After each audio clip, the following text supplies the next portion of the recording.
Армысыздар менің YouTube тыңдармандарым. Бүгін сіздерге тумаған немере деп аталатын жаңа әңгімені баяндап беретін боламын.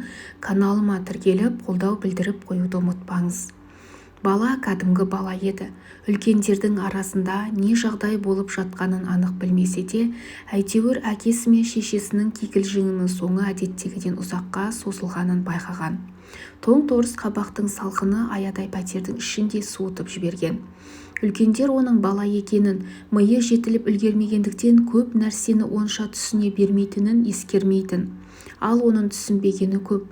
Ол тіпті папасының бұның мамасына не үшін ашуланып, талақ деп айқайлағанын, сол сөзден кейін шешесінің неге ұзақ жылаған себебін ұқпаған. Әйтеуір талақ деген сөз баланың көңілінде сұп-суық бір жаман сөз сияқты қалды да қойды. Өйткені сол сөзден кейін бұлар үйлерінен кеткен еді. Бала шешесіне жақын еді, үйде жиірек болмайтын. Папасын көп жоқтай бермесе де бәрібір ол келген кезде іште қуанатын. Кейде уағыз тыңдатпаңдар деп қасында ойнап жүрген Әмина екеуін орысшалап боқтап жіберсе де, бұл бірдеңе бүлдіргенде ашуланып қолына түскенін жіберіп қалатын. Не басына нұқса да папасына өкпелемейтін. Тек папасы мамасына әлденеге ашулана төніп келіп, кейде қолын жұмсап жіберген кезде шешесін аяғаннан да әкесіне іші суып қалатыны болмаса бәрібір жек көрмейтін. Папасы кетіп қалғалы 5-ке тола қоймаған бала бұйығы тартқан. Біраз күннен соң бала мамасы кішкентай Әмина үшеуі нағашыларының үйіне барды. Нағашы ағасы мен жеңгесі дауыстары қаттырақ шығып бірдеңе айтып, оған мамасы жылап, соңында бір-бірін жұбатып жатқандарын, келесі бөлмеде теледидар көріп отырған естіген баланың кішкентай жүрегі алабұртып, алдағы өмірлерінде болатын үлкен өзгерісті сезетіндей тулай берді. Ертеңінде бұлар нағашысының үйінен шыққанда кішкентай Әмина түкпір бөлмеде ұйықтап жатты. «Мама, біз Әминаны ұмытып кеттік қой», деді бала көзі шарасынан шыға айқайлап. «Біз оны осында қалдырып бара жатырмыз ғой, Ислам». «Әминаны ма? Неге? Ол оянған кезде бізді іздеп жылайды ғой». «Жыламайды, Алма тәте оны қарайды. Жыласа жұбатады ғой». «Жоқ, Әмина бізді сағынып жылайды, бақырып жылайды. Сен не білмейсің бе? Ол бізді іздейді ғой, қайда деп». «Мама, Әминаны алып кетейікші». Бала қарындасын қимай жыларман болды. «Кейін алып кетеміз, мам». «Болды, қойшы балам» дегенде шешесінің даусы қатқыл шықты. Мамасының көліктің терезесінен алысқа көз салып, өзінен өзі мұңайғанын көрген бала бұдан әрі сөйлемей қалды. Бұрын-соңды есігін ашып көрмеген бөтен бір үйге келер алдында шешесі оған: «Айдос деген аға сенің жаңа папаң болады. Ал ол үйдегі әжені әже дейтін бол» деп үйреткен. Ал баланың бөтен үйге барғысы келмеген. Оған Әмина екеу еркін ойнайтын, өз үйлері ұнайтын, оның өзі танымайтын, көрмеген Айдос ағайды да папа деуге зауқы жоқ. Оған салса тек бір ғана папасын папа деп атар еді ғой. «Ал өз папам ше?» деп сұрады бала. Оның пәктігі ұйыған жүзінен шын жауап күткені көрініп тұр еді. «Біз одан кетіп қалдық қой, оның басқа үйі бар». «Ол бізге қайтып келмей ме?» «Жоқ, келмейді. Біз енді басқа үйге барамыз». «Ал Әминаға папа кім болады сонда?» «Әминаның папасы да сол Айдос ағай болады». «Сонда өзіміздің папаны ше?» «Ол енді біздің папамыз емес пе?» Шешесі ойланып қалды да жауабын тапты. «Ол бұрынғы папаң, ал Айдос аға қазіргі папаң». Ол әлі кішкентай болса да көп нәрсені түсінетін ересек адамша ойланып кетті. Бұрынғы папасы, қазіргі папасы. Бала түсінігінде папа дегендер көп болмауы керек сияқты. Бәрібір бұл жерде түсініксіз бірдеңе бардай. Ертеңінде бұлардың үйіне бір қарап қалғанда бұның папасына ұқсататын сақалы бар ағай келді. Ол бұны үлкен адам сияқты көріп қол беріп амандасты. Бала қолын жасқана ұсынды. «Айдос деген ағамын» деді ер адам. Бала үндемеді. «Сенің атың кім?» «Ислам». «Ислам дейсің бе? Атың жақсы екен». Ол бұның қолына 1000 теңге ұстатты да бар дүкенге барып балмұздақ жеп шамалы ойнап қайт деді.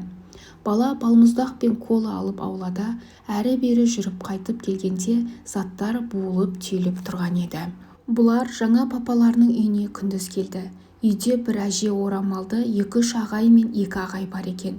келін келді деп ұйқы-тұйқы болған әбігершілік байқалмаса да, олар өзара көңілді көрінді.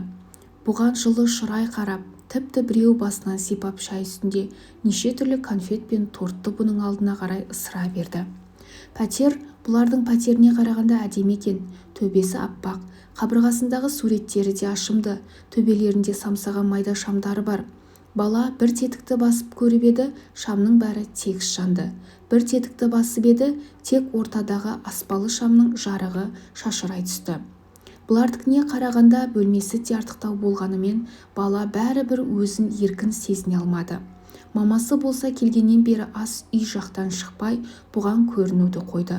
Бұл мамасын көріп отырайын деп ас үйге барып еді, шешесінің картоп турап Айдос ағаймен сөйлесіп отырғанын көріп, жақындауға бата алмай, қайтадан теледидар жаққа келіп бұрышта отырды. Шашы қысқа қиылған әже балаға назар аудармады. Өзімен өзі бет ажары суықтанып, түпсіз терең ойдың түйінін шеше алмай отырған кейіпте. Бұның мамасы басына орамал тартып жүреді. Ал мына әже өзі қарт болса да неге жалаңбас жүреді екен деп ойланып отырған. Күні бойы ұйықтап қалған бала өзін мамасының көтеріп, ас үйде кішкентай диванға салғанын да, шешіндіріп үстіне көрпе жапқанын да білмейтін. Осы күннен бастап алғаш рет мамасынан бөлектенген. Түн ортасына дейін кірпігі бір-біріне жуылмаған кемпір күрсіне берді. Ол баласы келіншек әкеледі дегенде қатты қуана қоймаған. Келген келінге де қошеметсіз көз салған. Ұлының бұл әкелгені үшіншісі. Олар үшін бұның артық машақаты жоқ. Мешітке барып некелерін қидырып, үйлі баранды болып шыға келеді. Бұның алдыңғыларының да жамандығын көрмеген, мынаусы да жөндем секілді. Аты да алдыңғыларыныңкіндей емес, қазақша. Сайра. Өзінің қалыбы мінезі де қазақы көрінді. Тек келінің өзімен ерте келген баласы бар екен. Ұлының қатын ауыстырғыш, берекесіз тірлігіне мойынсал болғаннан басқа амалы жоқ еді кемпірдің. Бұл түні ұйқысы қашқан адамның бірі Сайра болды. Осы болып жатқанның бәрі бірінші күйеуімен жолы екіге айырылып, екінші ретте екі-ақ көрген адаммен некесін қиып, басқа үйге келін болып түсіп жатқаны, оған өңінде емес түсінде болып жатқан сияқты көрінгені де бар. Бұл күнде жаулығын жағынан тартып ұзын көйлек киіп жүретін Сайра жасында бір қарағанда домалақ басы талдырмаш денесіне үлкендеу болып көрінгенімен, ұзынша қалыңдау қасы, сәуле шашы жарқыраған жанарына үйлесе біткен кішкентай қыр мұрынды ажарлы қыз еді. Өзін біреуден артық не кем санамайтын, айрықша ақылымен де таңғалдырып көрмеген қарапайым қызды мектеп бітіргеніне 2 ай өтер-өтпесте бірінші күйеу алып қашқан. Балалар үйінде өскен жігіттің мінезі біресе күліп, біресе ән салатын, бірдеңе айтса қас-қабағы бірге сөйлейтін жайдары Сайраға мүлдем кереғар, тұйық, ожарлау болып шықты. Екеуара мың сезімнің тілі айтылмаған болса да, Сайра мен күйеуі бір-біріне тез бауыр басқан. Тағдырының қалау райына көнген Сайра, арада жыл өткенде күйеуінің айта беруімен, дамылсыз үгітімен басын түгел тұмшалап, қара көйлекке оранып шыға келген. Тіпті құлшылығы жоқтарға салқындау қарайтын әдеп тапты. Дүниеге ұл келді, одан кейін қыз көрінді. Бұлар көнелігі мен күйсіздігі бірінен бірі өткен сан түрлі пәтерге көшіп жүріп жатты.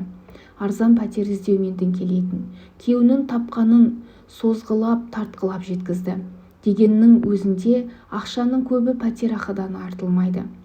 Кірі 5 елі кезекті пәтерді тарақаннан тазалап отырып Сайра, шіркін-ай, өзіміздің пәтеріміз болса ғой дегенді армандай береді. Күйеуінің ондай арманы жоқ секілді. Вахтадан келген бетте шалқасынан түсіп жатқан күйінде, «Әй күнәһар пенделер, адаспаңдар, естеріңді жиыңдар» деп, бүгін ертең тірілей тозаққа түсердей күңіренетінде жататын біреудің уағызын тыңдаумен болады. Ертеден қара кешке дейін тозақпен қорқытатын молданың уағызының әсері ме, әлде басқа бірдеңе болды ма, келе-келе күйі өзгере берді. Ештеңені ұнатпайды, ештеңеге көңілі толмайды, Сайраны ешқайда, тіпті дүкенге шығарғысы келмейтін болды. Бұларды сыртынан кілттеп, жөнін айтпастан кете беретін әдет тапты. Үйде қалғандардың ас-сулары бар ма, жоқ па, не ішіп жеп жатыр, онда шаруасы жоқ. Балалар ертең-ақ өседі. Тезірек өз баспанамызды алсақ екен. Елдің бәрі ипотекалық баспаналы болып жатыр ғой, деді бірде келіншек күйеумен жарасып отырар сирек сәттің бірінде. Сен мені күнәға итеріп отырсың ба? Қарыз алып оны өсіммен қайтару күнәнің үлкен емес пе? Сен надан жар емес, оны білмейсің ғой деп бұрқ-сарқ еткен күйеуі. Келіншек оған өкпелеп жатпады. Өзінің надан да жар емес те еместігін ол білетін. Күйеуінің мінезінің томырықтау екені де өзіне аян. Бірінші бөлімнің соңы. Назарларыңызға рахмет.